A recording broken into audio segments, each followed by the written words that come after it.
Kinds of Kindness is undoubtedly one of the best anthology films of all time. Like all great anthology films, all its sections are connected thematically. Each one, while not directly connected, depicts a different type of toxic relationship. The first story follows a man who has a warped relationship with his employer. His employer makes outrageous demands of him, demands that stretch far beyond the boundaries of a typical job. He controls what the man weighs, who he dates, and even whether he can have children. This hyperbolic portrayal reflects the increasingly invasive nature of modern workplaces, which continue to raise their demands regardless of an employee's mental or physical health. In some cultures, you're even expected to socialize after hours with your employer, which is absurd. More absurd still is the fact that rejecting this dynamic often halts any chance of career advancement. In the end, the man's failure to completely submit to his employer leads him to commit an act with disastrous legal, physical, and mental consequences, all to return to the lifestyle he once had.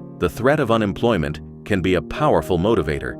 You'd be surprised by what some people are willing to do just to maintain their livelihood. The persistent exploitation of this dynamic by profit-oriented corporations, rigid traditionalists, and exploitative employers represents a profound misuse of authority, one that should have no place in a fair and equitable society. In my opinion, this is the scene that best conveys the short's message. After refusing his employer's request to kill a man, he begins to plead with him upon receiving notice of his termination. All right then, Robert, you're free now.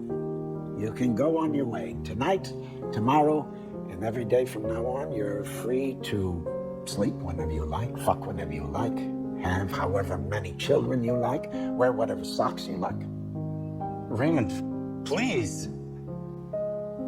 I never denied you anything. Even when you asked me, told me not to have any children, I wasn't happy about it, but I didn't say a word. Ask me for anything else you want, and I'll do it. But I can't be responsible for another man's death. The second story centers on a toxic relationship between a married couple. What initially seems like a body snatcher or replacement horror short, where a man's wife appears to have been swapped with a double, turns out to be a story about a man slowly losing his mind. He appears to suffer from Capgras syndrome, believing his wife is an imposter. In a hyperbolic way, this story explores how, over time, people in relationships may begin to feel that their partner has changed. The honeymoon period fades, and suddenly small annoyances or personality quirks become glaring flaws.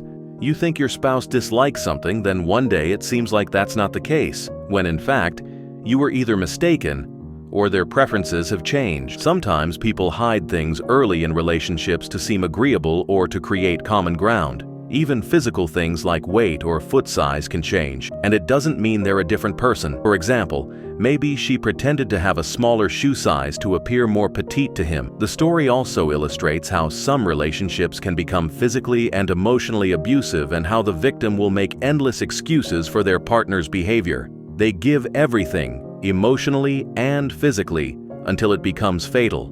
That's what we see in the second short's female lead. She gives everything and continues to justify her husband's descent into madness. I feel ashamed to call that monster your husband. I always know there was something not quite right with him, but I always hoped that maybe... Don't you dare speak about Daniel that way. He's given me everything. He loves me like no one else, and all you do is judge him. Don't you dare speak badly about him to me ever again. I'm not just hungry,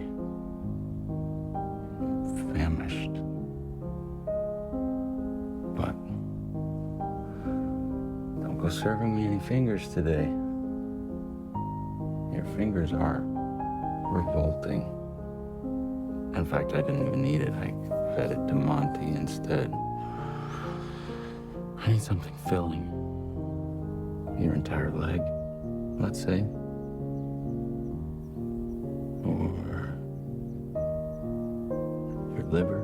The third short follows a woman searching for the Messiah. During her journey, she becomes disavowed by her religion through no fault of her own. Rather than comforting her, the religious community she devoted herself to for years casts her out due to increasingly absurd and illogical rules. This toxic relationship with religion illustrates how some strict or fundamentalist faiths alienate and punish even their most faithful followers over things beyond their control. Some even demand a person's life for being deemed impure. This woman gave everything. She abandoned her child, submitted mentally and physically, and obeyed every rule for likely a decade, only to be exiled for something outside her control. Shouldn't have let him defile you, Emily. Here's something from both of us to tide you over.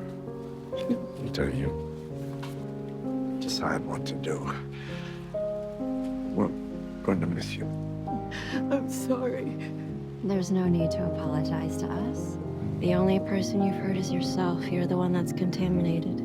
It's a disturbing example of spiritual abuse. Like the other stories, this one doesn't suggest that all religions are inherently evil, just as the first short doesn't claim that all employer-employee relationships are toxic, and the second doesn't claim that all romantic relationships are doomed. Instead, each explores major faults within those structures when controlled by the most judgmental and abusive figures. Kinds of Kindness is a wonderful return to the more shocking, surreal filmmaking that Yorgos Lanthimos is known for. His lurid humor and disjointed dialogue isn't for everyone, but if it clicks with you, it results in a wonderful experience. The film perfectly conveys the emotions these toxic relationships evoke and the mindset of the unfortunate individuals trapped within them. Do you agree with my explanation of Kinds of Kindness? Comment down below if you do or don't.